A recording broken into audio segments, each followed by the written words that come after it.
자, 이번에 이제 목요일 이슈앤 소문 알파 프로 투자 전략 정태근 팀장 나와 있습니다. 안녕하십니까? 반갑습니다. 네, 첫 번째 이슈 바로 넘어가 보도록 하죠. 제가 좀 전에 멘트를 해드렸습니다만 아침에 개장 때 제일 관심 있는 건 기름일 겁니다. 네. 오일. 네. 유가가 120달러 넘어섰다. 그러게요. 전기차가 늘어나는데 유가는 왜 자꾸 올라갈까요? 뭐 다 그 수급의 네. 요인이 있겠고, 뭐 미국의 의중이 있지 않을까? 뭐 전략 네네. 비축률을 방출하여서 이제 유가를 내리려고 하는데 뭐 뜻대로 네. 잘 안 되고 사우디하고 관계가 안 좋으니까. 그렇죠. 자, 정태근 팀장 얘기 좀 지금은 들어보죠. 일단은 수요보다는 공급적인 문제가 좀 더 크다라고 생각을 하고 있습니다. 그래서 이번에 7월 달에 바이든이 이제 사우디에 간다는 얘기가 나오고 있는데 그동안 바이든이 사우디를 상대로 많이 무시를 했습니다. 일단은 바이든 같은 인권을 좀 많이 강조를 하다 보니까 네. 예전에 있었던 가스큐지 살해 사건 이거에 대해서 태클을 걸게 되면서 기자. 국제적인 왕따 만들겠다 이런 공공연하게 얘기를 했었거든요.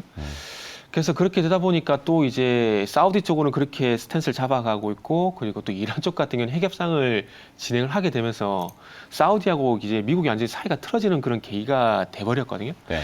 그러다 보니까 이제 또 코로나가 지나게 되고 그리고 이제 공급난 문제가 발생이 되다 보니까 이제 미국이 다시 한번 사우디 쪽으로 안 갈 수 없는 그런 상황이 돼버린 거죠. 지금 제가 서대 끌어안아야죠. 네.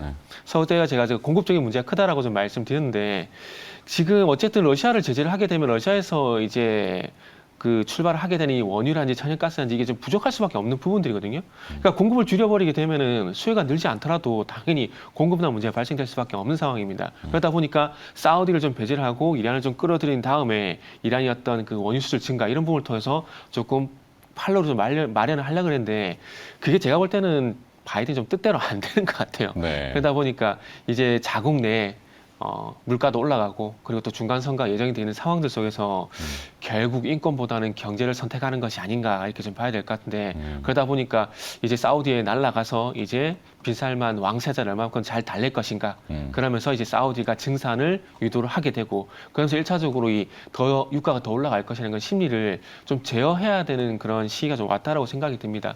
아시겠지만은 뭐 지금 현재 현물이 올라가는 곳 있는데 네. 선물의 포지션 영향도 저는 상당히 크다라고 생각이 들거든요. 근데 포지션 영향이라는 것들은 앞으로 유가가 올라갈 것이라는 전망을 하게 되면 당연히 그쪽으로 된 매수 포지션이 들어갈 수밖에 없다라는 거죠. 그렇기 때문에 이런 투자 심리를 1차적으로 꺾을 필요가 있기 때문에 사우디에 가서 바이든이 조금 잘 해결을 했으면 좋겠다는 말씀을 드리고 싶고 요즘에 기름값이 너무 올라서 좀 부담되긴 해요. 네. 경유값도 많이 오르고 뭐 저도 디젤차를 저도 디젤이거든요. 네. 부담스럽긴 합니다. 네. 아니, 뭐 대중교통을 많이 이용하면 되는 네네. 거고 일단은 유가를 잡아야지만이 인플레이션의 지금 주 포인트이기 때문에 네네. 미국 입장에서도 유가가 계속 올라가면 사실 네네. 유야무야 보면 러시아가 좋죠. 네네. 받은 대로 이렇게 막 쿠션 그러니까요. 쳐고 유가도 세탁, 유류도 세탁해서 팔잖아요. 네네. 그러니까 그런 면에서는 미국의 전략적으로는 하여튼 유가를 좀 잡으려는 쉽지는 않겠지만 이 뭐 지금 골드만삭스 유가 연내 뭐 네네. 140달러, 150달러 막 이렇게 하는데 대부분 다 저 투기전 유가 롱 포지션도 있는 그렇죠. 걸 거예요. 네. 예전에 그 JP 모건 거기서 180달러 얘기했지 않습니까? 뭐 부르는 게 값이라고. 근데 이제 유가가 저렇게 오르다 보니까 네. 대체 에너지 얘기들이 지금 계속 빨라지잖아요. 네네. 뭐 원전, 그다음에 뭐 태양광, 신재생 에너지 뭐. 네, 신재생 네. 에너지, 수소 얘기 나오고. 수소 얘기도 네. 그렇고. 뭐 이게 이제 우리한테는 또 하나의 또 기회가 잠깐 이러다 말겠지라고 하지 말고 좀 잘 했으면 좋겠는데. 이번에는 잠깐은 아닌 것 같아요. 전반적으로 이게 그 에너지 산업의 트렌드가 계속 코로나 때문에 될까요? 코로나라든지 지금 아시겠지만 이 러시아 문제로 인해서 이게 가속화가 되고 있는 부분들이 있기 때문에 네. 아마 이런 부분이 계속 그 진화가 될 것 같습니다. 그리고 아시겠지만 미국 쪽도 그렇지만 유럽 쪽 같은 경우도 신재생 에너지를 좀 더 가속화한다는 얘기가 있기 때문에 지금 뭐 이게 뭐 전반적으로 트렌드로 가고 있는 상황들 속이고 그 속에서 얼마만큼 이제 한국이 미국과 원자력 그 동맹을 맺은 것처럼 앞으로 이제 유럽이라든지 미국 쪽에서 얼마만큼 거기서 이제 가져오느냐 시장을 가져오느냐 그게 좀 관건이 될 것 같아요. 자, 어찌됐건 그래서 네. 그러면 오늘은 유가 때문에 또 관련 네네. 기업들 들여다보게 되잖아요. 뭐 네네. 정유 회사? 당연히 정의를 볼 수밖에 없을 것 같아요. 그리고 그 이전에 저 개인적으로는 이제 유가 문제가 해결되기 위해서 두 가지 포인트를 좀 잡고 싶은데 네. 그것만 좀 말씀드릴게요. 하나는 이제 사우디가 증산할 것이냐, 요게 이제 바이든의 몫인 거고요. 그리고 이제 중국에 이제 봉쇄가 조금씩 풀리고 있는데 중국 내에 있는 이 석유화학 제품들이 해외로 풀릴 것인가? 아마 요 두 가지가 만약에 이루어지게 된다라면은 아마 유가가 좀 안정을 찾지 않을까. 유가는 아시겠지만은 인플레의 최종 결정판이거든요. 네. 그렇기 때문에 그 두 가지만 보시면 될 것 같고요. 베네수엘라 같은데 정제 시설 저어주면은 많이 유가 떨어질 수 있어요. 네.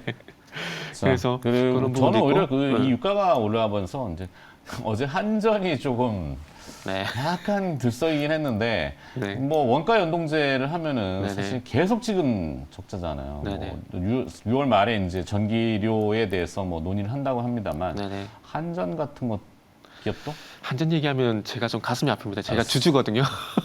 그래가지고 얘기 그래가지고 한번 했었죠. 참. 네. 네. 그래가지고 그럼 넘어가고 네. 하여튼 SK 이노베이션 오늘 네. 이벤트 저 그 이슈로 최근 SK 이노베이션이 상당히 좀 분위기가 많이 바뀌는 것 같아요. 지금 SK 이노베이션이 2분기 실적이 이게 지금 비트코인 급등하는 것 지금 계속 올라가고 있거든요. 네. 1조 2천억 얘기가 나왔다가 지금 2조 원까지 간 상황이기 때문에 아마 그런 얘기가 나온다는 것 자체가 SK 이노베이션을 바라본 시선이 많이 바뀌었다고 판단이 들 수 있기 때문에 한번 조정시 접근해보면 좋을 것 같아요. 그래서 화요일 날 제가 이거 추천주 준비를 했었는데 네. 가격이 안 맞아서 제가 목표가만 말씀드렸는데 그 SK 이노베이션은 어쨌든 한 23만 5천 원 이하?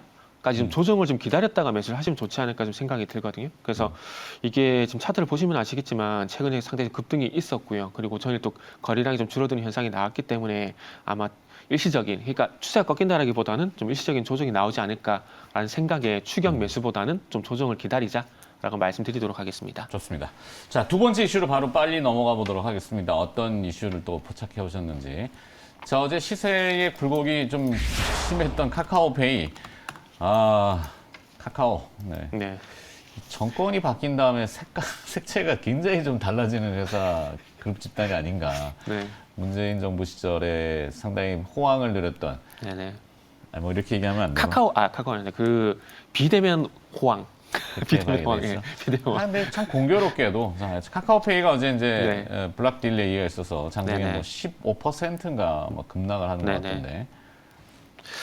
이게 저도 참 이게 어느 맥락에서 좀 줄을 잡아야 되나 그래도 고민이 좀 되는데 네. 근데 결론적으로 우리가 그 고민을 해야 될 부분은 결국 트레이딩 관점이거든요. 네. 사야 되느냐 파야 되느냐 요 관점에서 좀 생각을 해야 되는 생각을 했는데 뭐 휘발유 같은 경우는 뭐 그 이전 단계를 봐야 되지만은 카카오페이는 순수하게 종목적으로 접근을 해보게 되면 그러니까 결국 하나인 겁니다. 이전에 아시겠지만은 그 임원진들의 매도 그리고 이제 대주주의 매도. 그러니까 어찌 보면은 주가의 유통 주식에 큰 영향을 줄 수 있을 만한 주체들이 계속 매도를 하고 있다.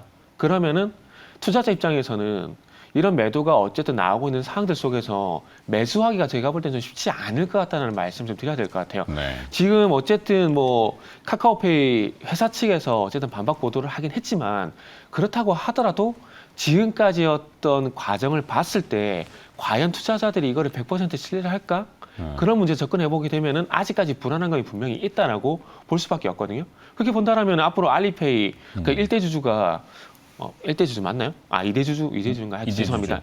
그 하여튼 대주주가 이번에 매도가 나온 부분이 이번 한 번으로 끝이 날 거라고 보기에는 아마 힘들 겁니다. 앞으로 이제 4개월 뒤에 보호 예수 물량이 또 풀리게 되는데 그때 가서 안 나올 것인가에 대한 부분들을 좀 판단을 해야 되는데 그렇죠. 그렇게 봤을 때 지금 상황에서는 그때도 나올 수 있다라고 판단할 수밖에 없는 상황이거든요. 그렇게 본다면 적어도 이 반등이 나오기는 쉽지 않다라고 봐야 될 것 같습니다. 그러다 보니까 저는 개인적으로 이 카카오페이 같은 경우는 순수하게 트레이딩 관점에서 보게 된다라면은 지금은 뭐 접근 그러니까 좀 바닥이 좀 더 잡히는 걸 확인하고 접근해도 상관없다라고 생각을 좀 하다 보니까 저는 개인적으로 지금은 관망하는 게 좋지 않을까 생각이 들고 그리고 뭐 순수하게 카카오페이를 어떻게 할 것인가 하면 한정지어서 보게 된다면은 일단 좀 과도하다고 생각하실 수도 있겠지만은 네. 일단은 밴드를 좀 더 낮춰가지고 8만 원 이하까지는 그래도 관망을 해야 되지 않을까 이렇게 좀 말씀을 좀 드리고 싶어요. 어제 83,000원대 되니까 막 네네. 선수들 막 들어가더라고요. 막. 그래서 그 네. 이제 트레이딩이라고 하는 거잖아요. 수급. 네네. 사실 본질은 이게 파악하기가 어려워요. 카카오페이가 지금 시가총액이 11조 원인데 네네. 앞으로 뭔가 이게 회사가 진짜 뭐 비전이 보이거나 네네. 이러면은 뭐 당연히 그 본질을 따라가야 되겠죠. 그 예전에 그 카카오페이가 겪었던 그 신사업에 대한 어떤 이런 부분들을 부침에 대한 부분들을 카카오페이도 겪는다라고 일단 보는 게 맞을 것 같습니다. 네. 그리고 지금 마이데이터 사업 같은 경우도 지금 추진을 하고 있는데 지금 원활하게 좀 이루어지지 않고 있는 건 사실이거든요. 네. 그러니까 어찌 보면 말씀하셨듯이 이 본질적인 가치가 본질적인 가치의 최종판이 결국 실적이거든요. 근데 아시겠지만은 뭐 적자든 흑자든 실적에 대해서 조금 전에 말씀드린 SK 이노베이션처럼 긍정적인 평가는 안 나온다라는 겁니다. 그래서 그런 부분들이 있다 보니까 본질적인 가치, 그러니까 실적적인 측면 그리고 지금의 어떤 주가 측면에서 봤을 때 굳이 접근을 하고 싶은 상황은 아니다라는 말씀을 드리고 싶은 거죠. 네. 네. 자, 이딜 가격이 93,000원이긴 한데 그 네. 가격보다 낮긴 네, 해도 그거 더 낫습니다. 네, 자녀 지분 락업 아까 말씀하셨잖아요. 네네네. 보호의 수가 이제 5천 계산하기가 너무 어려워가지고 5,100만 주 정도요. 네, 5,100만 주 120일간 락업 보호의 수이긴 합니다만 네. 그걸 감안한 전략들 이게 결론 내리기가 굉장히 어려운데 하여튼 결론은 관망. 관망 네, 그렇게 정리하고 자, 또 그러면 이슈는 달아봤으니까 네. 정태근 팀장 따로 준비한 기업이 있잖아요. 네, 어떤 기업을?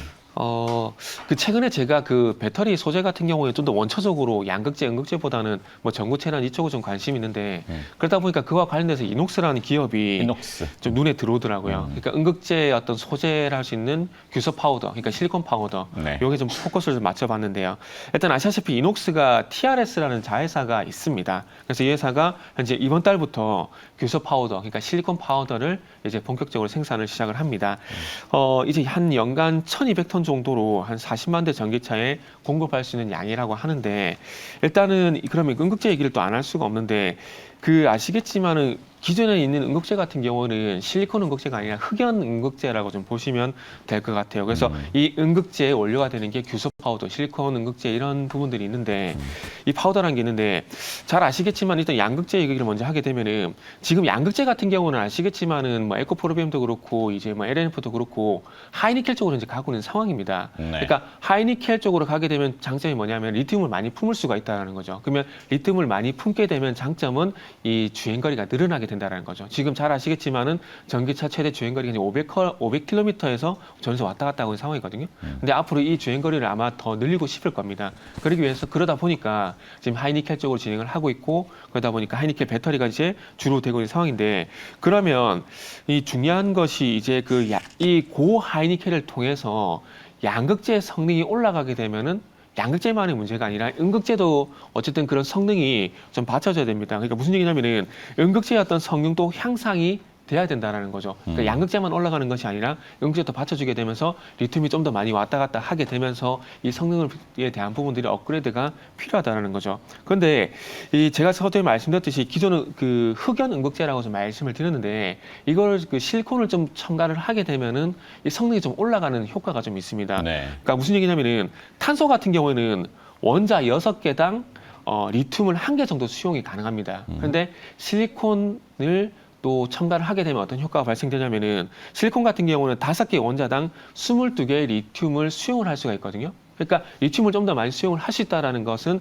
고 하이니켈 쪽으로 갈 수 있는 성능이 더 높아질 수 있게 받쳐줄 수 있다는 거죠. 그러니까 양극재의 성능이 좋아지게 되고 그 성능이 좋게 유지할 수 있게 음극재가 받쳐주는 역할을 충분히 좀 할 수가 있다는 거죠. 그러다 보니까 앞으로 이 실리콘 음극재에 대한 어떤 연구 그리고 개발이 좀 더 진행될 가능성이 상당히 높다고 봐지는데 지금까지는 잘 아시겠지만은 뭐 실리콘 음극재 같은 경우에는 대표적으로 대주전자 재료 많이 얘기를 했었거든요. 근데 최근에 와서는 뭐 한솔케미칼 같은 경우도 이쪽 시장에 진출한 상황이고 지금 현재 SK 같은 경우도 실리콘 음극재 생산 기술을 이제 확보를 하는 상황입니다. 네. 양산은 가능하지만 현재 아직까지 준비를 하고 있는 상황이다.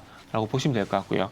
포스코 케미칼 같은 경우도 이제 준비가 완료된 상황들 속에서 2023년, 그러니까 내년 정도가 되면은 1,000톤가량 이제 양산이 가능한 상황이 됩니다. 그렇기 때문에 이 이녹스 같은 경우에 TRS라는 자회사, 그러니까 음극재의 어떤 소재가 될 수 있는 실리콘 파우더의 어떤 생산 능력을 확보를 하게 되는데 이게 앞으로 어쨌든 실리콘 음극재를 만드는 회사가 대주전자 재료에 제한되는 것이 아니라 앞으로 뭐 SK라든지 포스코 케미칼이라든지 뭐 한솔 케미칼이라든지 이런 회사들이 많이 늘어날 거기 때문에 이 회사들이 이제 전체적으로 이제 예비 납품처가 될 수가 있다라는 거죠. 그렇게 된다라면은 앞으로 이녹스 같은 경우에는 이제 자회사의 어떤 효과를 충분히 볼 가능성이 높다라는 그런 판단에 일단 준비를 했습니다. 그러다 보니까 아무래도 이녹스가 이제 날짜를 보게 되면 6월 1일 날 27% 가량 급등이 나온 게 그런 연유가 아닌가 좀 생각이 들고요. 네. 그래서 저는 개인적으로 어쨌든 이 응급제에 대한 중요성도 상당히 높아지고 있는 상황이고 응급제에서 또 응급제 소재 쪽에 좀 관심을 가져야 된다는 말씀드리고 싶습니다. 그리고 마지막으로 이 노파심이 말씀드리는데 TRS가 만약에 커졌을 때 물적 분할한다는 얘기만 안 나왔으면 좋겠습니다. 그렇죠. 이 사업형 지주사의 네네. 성격을 띠고 있는데 이녹스가 시가총액이 지금 2,500억이잖아요. 네. 이녹스 첨단 소재가 지금 시가총액 8,000억인데 네네. TRS 알짜배기를 어떻게 하느냐. 그렇죠. 어떻게 또 분할만 안 키워나가느냐. 음. 그래서 노파심이 말씀, 노파심 말 그대로. 뭐 경고나 이거 하여튼 그렇게 주의를 줬으니까 회사는 네. 안 하겠죠. 네. 주주가치 보호를 위해서. 그것만 아니라면 본질대로 네. 따라가서 괜찮을 것 같다는 게 이녹스. 자, 오늘 이슈 앤 서문을 들어봤습니다. 알파프로 투자 전략 정태근 팀장이 수고해 주셨네요. 고맙습니다. 네, 감사합니다.